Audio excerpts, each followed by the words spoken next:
ప్రజలకు నిజాలు తెలవాలి. నిజాలు అంటే విషయాన్ని మాత్రం బేసికల్గా ఈరోజు కోర్టు తీర్పు ద్వారా బయటకు వచ్చిన విషయాన్ని మాత్రం కాంగ్రెస్ పార్టీగా మేము భావిస్తూ ఉన్నాం. ప్రతిపక్షాల మీద అణచివేత చేసే ధోరణి బీజేపీ మానుకోవాలని కూడా మేము హితవు చెప్తా ఉన్నాం బీజేపీ. రైట్, శ్రీనివాస్ గారు. ఇప్పుడు రెండు విషయాలండి. ఒకటి, సరే రియాజ్ అన్న ఏం చెప్పాడు, ఆ పార్టీ లైన్ తెలంగాణలో స్టాండ్ వారు చెప్పినారు, కానీ ఢిల్లీ స్టాండ్ అది లేదు. ఈరోజు మీరు చూడండి, ఇప్పుడే నేషనల్ మీడియాలో ఇప్పుడు తెలిసినా మీరు కనిపిస్తాయి వాళ్ళ అఫీషియల్ స్పోక్స్ పర్సన్స్ వారు ఏమన్నారంటే, మమ్మల్ని దోషిగా అండ్ కేజ్రీవాల్ మేమిద్దరం ఒక్కటే, ఈ కేసులో కావాలని ఇలా చేసి వాళ్ళు కేజ్రీవాల్ ఏది మాకు హెల్ప్ చేశాడట. సో అది వాళ్ళ యొక్క వర్షన్. ఇక్కడేమో కంప్లీట్ మరి ఆ పార్టీని ఏమనకుండా రియాజ్ గారు ఓన్లీ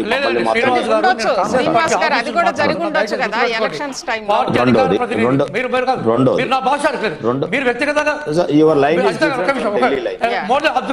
శ్రీనివాస్ గారు ఏం చెప్పాలో కూడా చెప్పుకోవాలండి. మా పార్టీ స్టాండ్ గురించి ఆయన ఎవరండి మాట్లాడడానికి?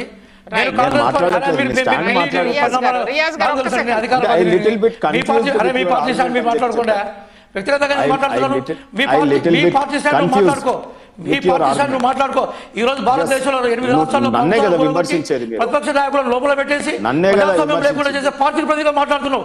నీ పార్టీ స్టాండ్ నువ్వు మాట్లాడుకో. ఏదో నాకు నిధులు చేస్తున్నావు ఏంది? మా పార్టీ స్టాండ్ నాకు అవగాహన శ్రీనివాస్ గారు.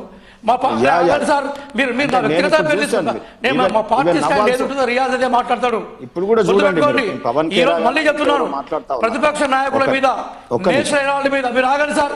మీ పార్టీ స్టాండ్ మీరు మాట్లాడుకోండి. మీ గౌరవ ప్రధాని మోడీ గారిని, మీ గౌరవ నాయకుడు అమిత్ షా గారిని సపోర్ట్ చేసుకోండి. కానీ మా పార్టీ స్టాండ్ కదా నేను భిన్నంగా, మా పార్టీ స్టాండ్ చాలా క్లియర్. బీజేపీ ఈ రోజు ప్రతిపక్షాలు అంచివేసే కోణంలో తప్పుడు కేసులు ఏవైతే పెడతా ఉందో వాటి పార్టీగా మేము వ్యతిరేకిస్తున్నాం. అది మాట్లాడిన విషయంలో మాట్లాడండి. రెండోది మా పార్టీ స్టాండ్ చెప్తున్నా. ఒక్క నిమిషం, ఒక్క నిమిషం శ్రీనివాస్ గారు చెప్పండి. సరే, ప్రకృతి కూడా సహకరించట్లేదు రియాజ్ అన్న, ఎందుకు ఒక్క నిమిషం ఆగండి సార్. ఈ రోజు అజిత గారు వీరు ఏ రకంగా మాట్లాడుతా ఉన్నారంటే, ఈ మొత్తం ఒక కేసు పడితే పార్టీలే కొలాప్స్ అయిపోతాయి అన్నట్టుగా వీళ్ళు మాట్లాడుతారు. అది అయ్యేది ఉంటే ఓటుకు నోటు కేసులో మరి కేసు పడంగానే అది స్మాష్ అయిందా? ఉల్టా గవర్నమెంట్కి వచ్చింది. చంద్రబాబు నాయుడు మీద కేసు పడినప్పుడు వచ్చిందా? సౌండ్ వినిపించట్లేదండి శ్రీనివాస్ గారు. వినిపిస్తోంది, మీ వాయిస్ వినిపిస్తోంది. మీరు అన్న ఓటుకు నోటు కేసు కానీ లేదా ఏ కేసు అయినా కానీ, ఏ కేసు అయినా దాని ప్రభావం ఆ తర్వాత జరిగిన ఎలక్షన్స్ లో పడింది. మనం అవునన్నా కాదన్నా ఖచ్చితంగా నెక్స్ట్ జరిగిన ఎలక్షన్స్ లో పడింది కదా. నేనేమంటున్నా, అట్లా పడితే మరి కాంగ్రెస్ గవర్నమెంట్ రావద్దు, బీఆర్ఎస్ గెలవాలి కదా. మళ్ళీ నేను ఒకటి మీరు గమనించండి, జరిగింది ఎప్పుడండి? 2019కి ముందు కదా. 2019లో ఇక్కడ బీఆర్ఎస్ వచ్చింది, అక్కడ వైసీపీ వచ్చింది కదా.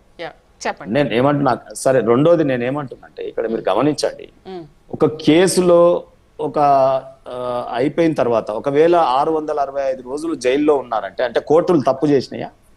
అంటే న్యాయ వ్యవస్థ తప్పు చేస్తుందా?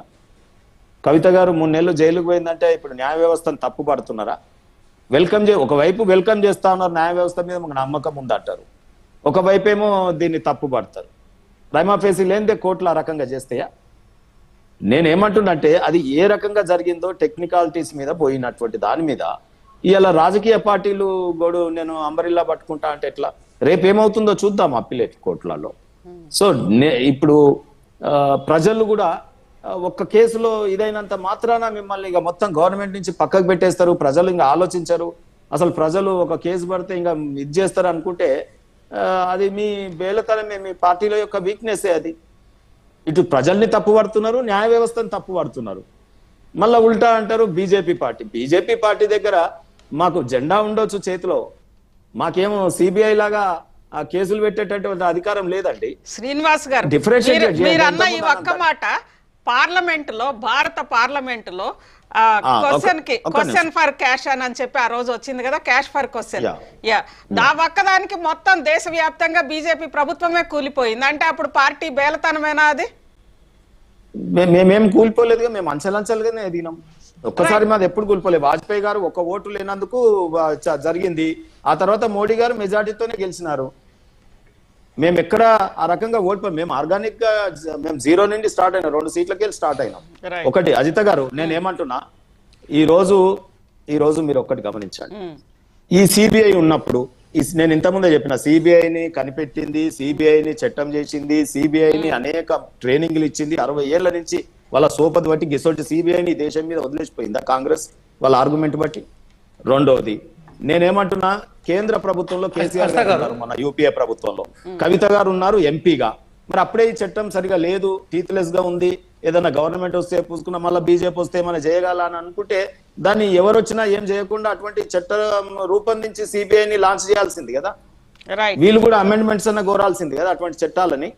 ఎందుకు ఈ రోజు తప్పు పడుతున్నారు? అట్లాంటే ఇక్కడ వీళ్ళ చేతిలో పోలీసు వీళ్ళ చేతిలో ఉన్న సిట్టును గానీ మరి మనం ఎట్లా నమ్మాలి? రేవంత్ రెడ్డి గారు వేసినటువంటి సిట్లని మనం ఎట్లా నమ్ముతాం చెప్పండి? అజిత గారు చెప్పండి. ఒక్క అంశం అండి, నేను సింపుల్గా ఏంటంటే, ఇదే సిబిఐ భారతదేశంలో ఎవరెవరి మీదనైతే అవినీతి ఆరోపణలను చేసి ఎఫ్ఐఆర్ల కోసం ప్రయత్నం చేసిందో వాళ్ళు బీజేపీలోకి చేరిన వెంటనే వాళ్ళు పునీతులు అయిపోయినారు. గంగా నదిలో మునగగానే మొత్తం పాపలైన పోయినట్టుగా వాళ్ళు పునీతులు అయిపోయినారు. భాగస్వామ్యాన్ని వారికి మధ్యలో అవకాశం ఇచ్చారు. నేను చెప్తాను, ముందు పెట్టగలుగుతాను. ఒకవేళ మమ్మల్ని గంగా నది ఏమంటున్నానంటే, నిజంగా మా పార్టీలో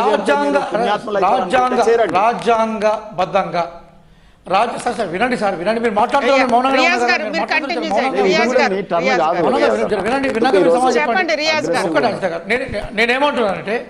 నేనేమంటున్నానంటే